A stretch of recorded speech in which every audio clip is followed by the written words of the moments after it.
ሰላም እንዴት ናችሁ? ዛሬ ከስተመር ይሄን የመሰለ ጸጉር ይዛ መጣ ስፌት ካልሰፋሽኝ አለችኝ። እኔም ደግሞ ይኸውላችሁ ሹሩባውን እንዴት ታጊዬ ነበር መሰላችሁ የሰራሁትና ደግሞ በዛ ላይ ደግሞ በጣም ጸጉሯ ብዙ ነው፣ ረጅም ነው። በእንዲህ አይነት አጋጣሚ ለማንኛውም ለእናንተም ትምህርት ይሆናል ብዬ ነው ቪዲዮ የቀረስኩላችሁ።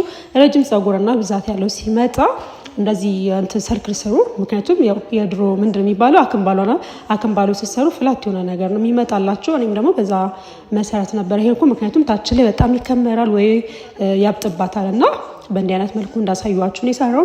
ከዛም በኋላ ይሄ የምታዩት በነገራችን ላይክ ሂውማን ሄር ነው። ለምትፈልጉ ባዮ ላይ ስልክ ያለ እየደወላችሁ ማግኘት ትችላላችሁ። ሌላው ደግሞ ምንድነው ሙሉ መረጃ ማግኘት ለምትፈልጉ እንዳልኳችሁ አሁንም በድጋሚ ላለ ባዮ ላይ ስልክ ያለ መደወል ትችላላችሁ። ከወደዳችሁ ደግሞ ላይክ እና ኮፒ ሊንክ ሪፖስት እያደረጋችሁ ቪዲዮ ቫይራል እንዲወጣ አበረታችሁ። መልካም ቀን መልካም ጊዜ ይሆንላችሁ።